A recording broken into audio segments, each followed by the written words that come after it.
Welcome to the Deep Dive, where we take your sources and explore the core insights, giving you the shortcut to being genuinely well-informed. Hey there. Today, we are plunging headfirst into a world of ancient gods, brutal defiance, and, well, unimaginable suffering. Yeah, it's quite the topic. We've got a fascinating stack of material for this deep dive. Yeah. A solid Wikipedia overview of an ancient Greek tragedy, Prometheus Bound, and also a script outline that looks like it came from a video analysis. Right. And what's great is how these sources complement each other. One gives us the scholarly context, the history, maybe authorship questions, how it fits with earlier myths. Some background stuff. Exactly. Yeah. And the other one, it really zeroes in on the drama, the narrative, the thematic punch, especially around divine punishment as it unfolds on stage. Perfect. So our mission today is to really unpack the myth of Prometheus as it's portrayed in this, well, intense play, Prometheus Bound. We want to understand the background of his defiance, the sheer brutality of his punishment, walk through the key moments in the play itself, and then kind of wrestle with why this story has resonated for thousands of years. It's sparked debates right up to today. Absolutely. Let's dive right in. Before the play even gets going, we need to remember the big picture. Zeus has just overthrown his father, Kronos, and the old guard, the Titans. This was a huge cosmic war, the Titanomachy. Right, the changing of the guard. And here's where it gets interesting.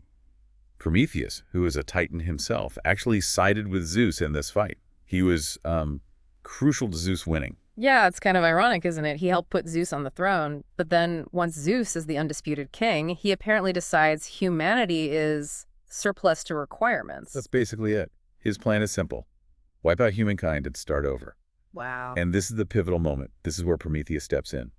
He defies Zeus directly, protects humanity. By giving them fire. Right, that's the famous part. That's the big one. Our sources mention he stole it maybe from Hephaestus's forge, or maybe even from Helios's sun chariot. And he hid it, famously, inside a hollow fennel stalk. Just carrying fire in a plant stalk. Incredible. But the gifts didn't stop there. Prometheus went much further. He taught humans what the sources call the catalog of the arts. Okay, what does that include? Think about writing, medicine, math, astronomy, how to work with metal, building things, farming. So basically civilization. Exactly. The key insight here isn't just giving them tools. It's giving humanity the capacity to civilize itself, to fundamentally change their existence. He gave them the means to become something more than just creatures Zeus could easily discard. And for that, for frustrating Zeus's genocidal plan and empowering humanity, Zeus decrees his punishment. Right. And the play opens right as this punishment is happening. Prometheus is being chained to a remote rock face high in the mountains of Scythia, like the desolate edge of the known world. And the opening scene itself is pretty unique, isn't it? The sources point this out. Yeah, it's one of the only surviving Greek tragedies, apparently, that starts with 4 characters on stage. You've got Kratos. His name literally means brute power, and Bia, callous violence. Jeez. Talk about setting a tone. Right. These are the embodiments of Zeus's will, basically. Their job is to force Prometheus into his chains. And they're being assisted. Assisted, yeah, by Hephaestus, the god of the forge, the craftsman who actually has to do the physical chaining. But he doesn't want to do it. No, he does it begrudgingly. He actually expresses sympathy for Prometheus, even as he's forced to carry out Zeus's orders. Zeus himself, he's not there. He's this offstage tyrant. So his presence is felt through these characters. Especially Kratos. He's the harsh, insolent voice of Zeus's commands. He makes it absolutely clear this punishment is for stealing fire, revealing its secrets. It's meant to break Prometheus, force him to acknowledge Zeus's total sovereignty. Well, from Prometheus's perspective, it's even worse. He sees it as punishment specifically because he dared to save humanity from being wiped out. And the ultimate insult, the galling part, he helped Zeus win the war against the Titans in the first place. His reward for being the kingmaker is eternal torment. Pretty much. That's a core insight into how this play presents Zeus's justice or lack thereof. So once Kratos, Bia, and Hephaestus finally leave, Prometheus is alone. That must be a powerful moment on stage. Absolutely. A big shift. Yeah. And he turns to the natural world around him, the wind, the rivers, the earth, the sun. He appeals to nature itself to witness how unfair his suffering is. And it's then that his first visitors arrive. Right. The chorus. They're the daughters of Oceanus, ancient nature spirits. They heard the hammering, apparently, and they're drawn by curiosity, maybe fear. Right. They arrive hovering, hesitant before coming down. And he talks to them? Does he tell them everything? He starts to. Yeah. And he drops this hint, this really important hint. He tells him he has a secret knowledge, something that will eventually give him power over Zeus. A secret. Like lever. Exactly. Though at first, the chorus just thinks he's angry, just raging against his fate. But he's actually talking about prophecy. Does he tell them what he did? Yeah, when they ask about his crime, he admits it. He says, yes, I did it deliberately. But he complains the punishment is way too harsh, totally disproportionate. He invites them to land, come down, and listen properly. And then someone else arrives. Yes. This conversation gets interrupted by Oceanus himself, the father of the chorus. And get this picture. He arrives on a carriage, pulled by a winged beast. One source says maybe a griffin. Whoa, okay. Who is Oceanus again? He's an older titan, like Prometheus. But unlike Prometheus, he managed to stay out of the fight, or at least make peace with Zeus afterwards. He kept his head down. So he comes to help, or? He offers sympathy and advice. Basically, maybe you should just give in to Zeus, Prometheus. It might be easier. How does Prometheus take that? Not well. He's pretty cold about it. He's proud. He's hurt by the suggestion, and he's totally unyielding. Yeah. He actually warns Oceanus not to try and intervene. He argues it would be useless, it wouldn't help him, and it would only put Oceanus himself in danger with Zeus. It might even make Prometheus' own punishment worse. He's incredibly stubborn, even chained to a rock. Totally. He convinces Oceanus that trying to help is futile and risky. So Oceanus, maybe a bit annoyed but also wanting to stay safe, reluctantly leaves. Leaving Prometheus with just the chorus again? Right. And after a moment, reflecting on, the ingratitude of the gods he helped, he turns back to the chorus and starts detailing his gifts to humanity again, really emphasizing how he lifted them up with that catalog of the arts. And this leads into the arrival of another key figure, Io. Io, yes. And her story is just awful. She's a princess, daughter of King Inachus, but she became a victim of Zeus's, let's say, affections. Unwanted attention. Exactly. Yeah. Which, of course, made Hera, Zeus's wife, incredibly jealous and angry.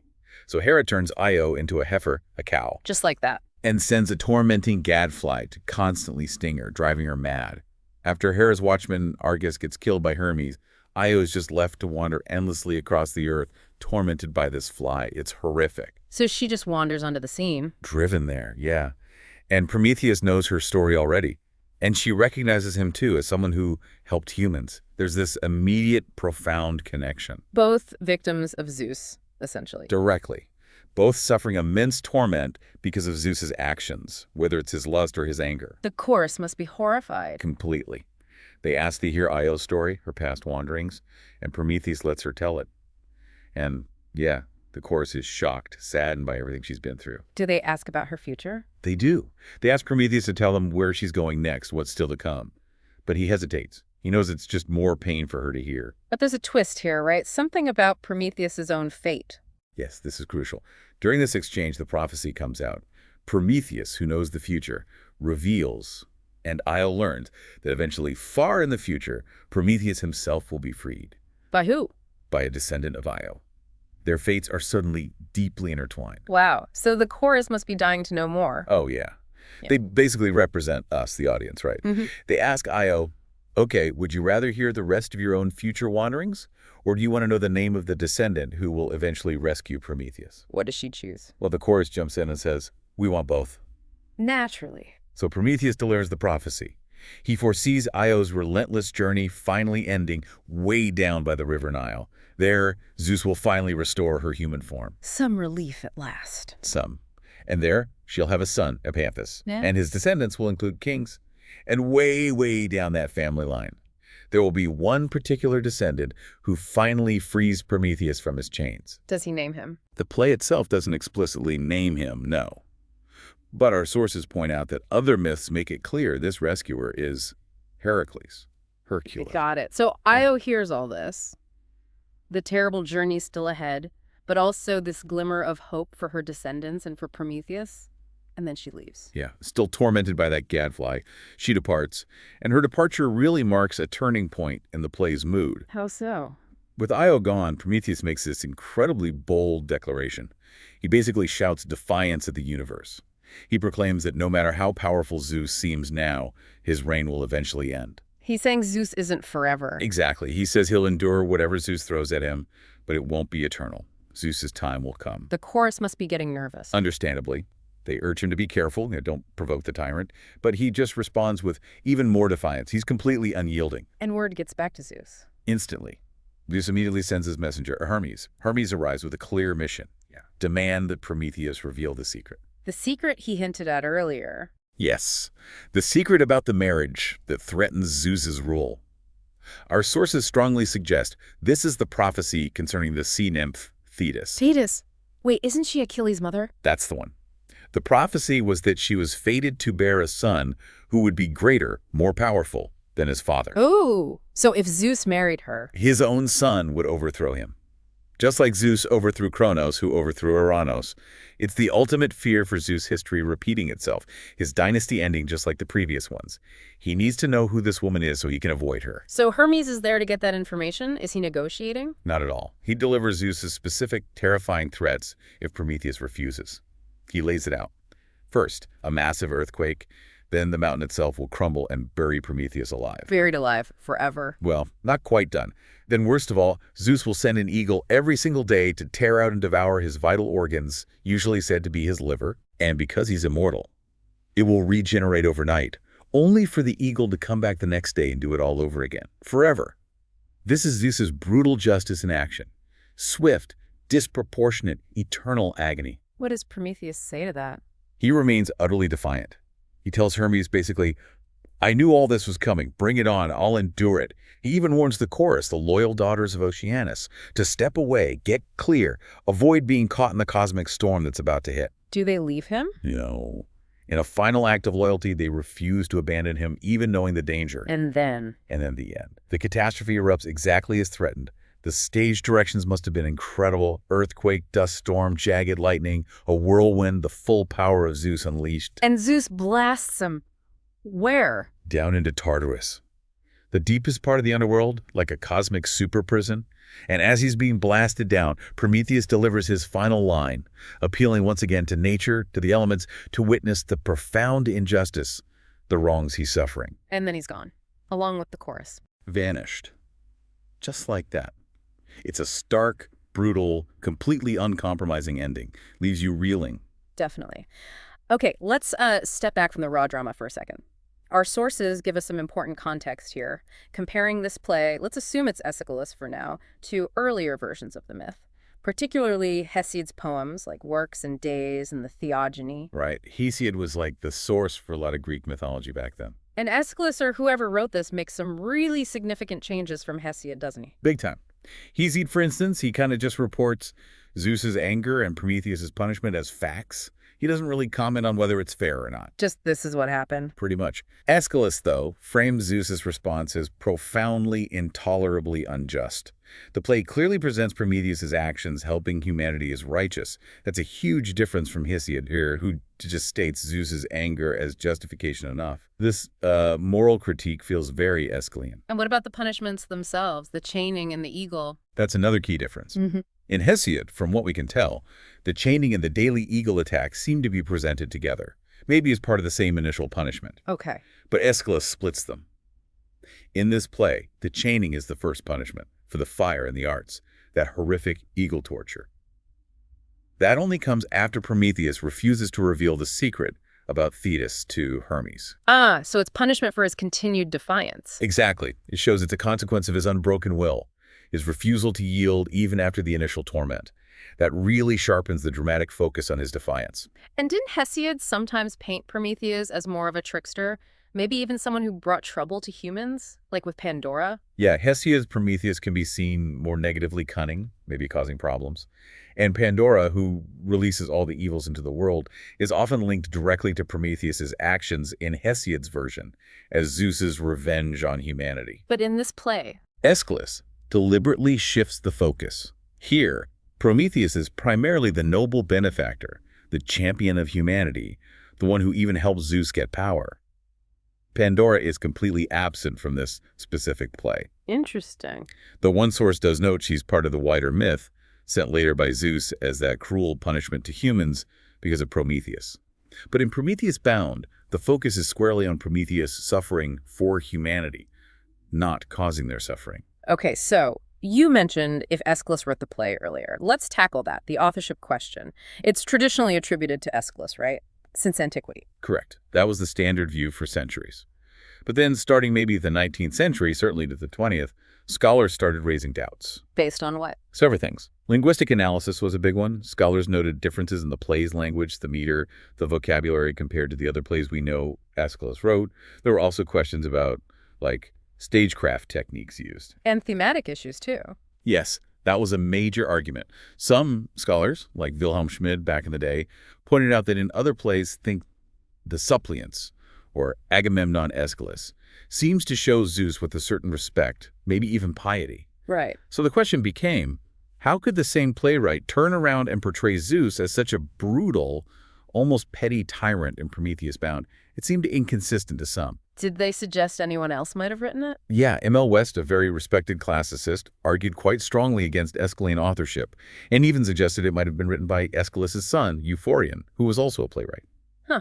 Okay, but surely there are counter-arguments. People who still think Aeschylus wrote it. Oh, absolutely. Strong ones. One perspective is that maybe the play's strength isn't about theological consistency in portraying Zeus, but about its powerful exploration of the Titan spirit, the individual will clashing with overwhelming power.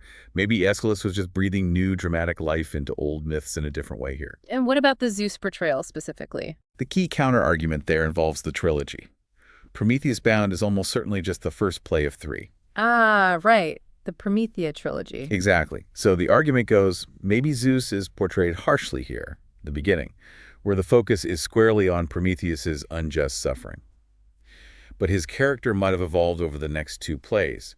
Perhaps he becomes more just, more reconciled later on. We only have fragments of the other plays, so we don't know for sure how Zeus develops. And just because a character says something? Doesn't mean the author personally believes it, right? Characters have their own perspectives. So where does the consensus lie now? Is it Aeschylus or not? Well, the sources mention recent stylometric analysis that's using computers to analyze language patterns. And that analysis tends to lean towards questioning authenticity, supporting the doubts. But there's absolutely no universal agreement. Scholarly opinion is still divided. But our sources make a good point. For our purposes, for this deep dive into the story and its impact, it almost doesn't matter who wrote it. The play itself, its power, its themes, that's what we're focused on. Got it. And you mentioned that trilogy context is vital. Prometheus Bound is likely the first part.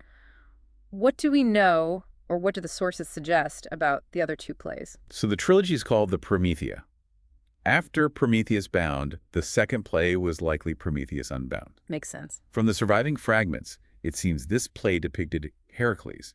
Remember, Io's descendant finally arriving and freeing Prometheus, killing the eagle. There are also hints that maybe Zeus released other titans he'd imprisoned around this time. So a resolution begins, and the third play? Probably Prometheus the Firebringer.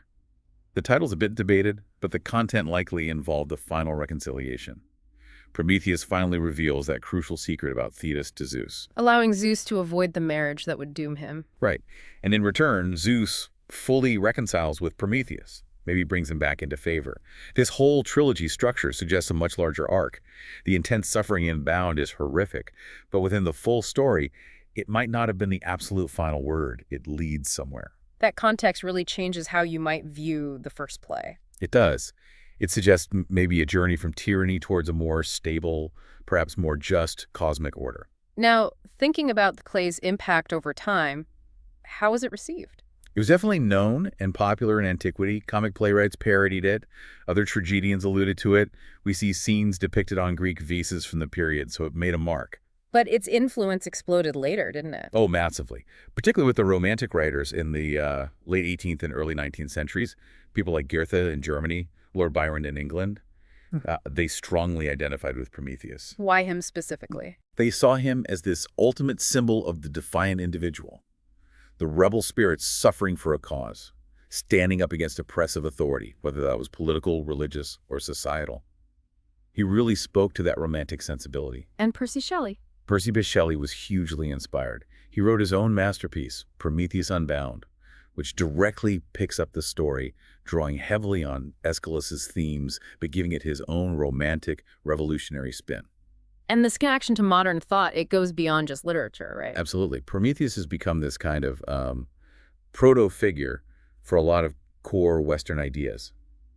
The individual versus the state, the pursuit of knowledge and science, even when it's dangerous or forbidden, the idea that progress often involves suffering or sacrifice. Like Frankenstein. Exactly. Mary Shelley's subtitle, Frankenstein, the Modern Prometheus. It's maybe the most famous example. She directly connects Victor Frankenstein's ambition to create life, pushing the boundaries of science, with the Promethean myth and its potentially disastrous consequences. It's a warning embedded in the myth. And the play is still performed. Yep, the sources mention recent performances in English. It's definitely not just a museum piece. It's still alive on stage, still challenging audiences. Okay, so if we try to synthesize all this, pull the threads together from our sources, what are the core themes that keep emerging? Well, first and foremost, there's that fundamental tension, right? The clash between absolute divine authority, Zeus, and his brute power and human aspiration, human potential, represented by Prometheus's defiance and compassion. And the nature of Zeus's justice, or maybe injustice. Yeah, that's central. His brutal justice. It's swift, it's terrible, it's designed for immortals, meaning it can be eternal. It's both physical agony and deep psychological torment, the isolation. The play forces you to ask, is this justice, or is it tyrannical abuse of power? Is eternal vengeance ever proportional, especially for an act like saving a race? And Prometheus himself is a symbol. He stands for so much: unyielding defiance, rebellion against oppression, profound self-sacrifice for the greater good, the cost of philanthropy, really. His story explores the strength of the spirit against absolutely overwhelming odds.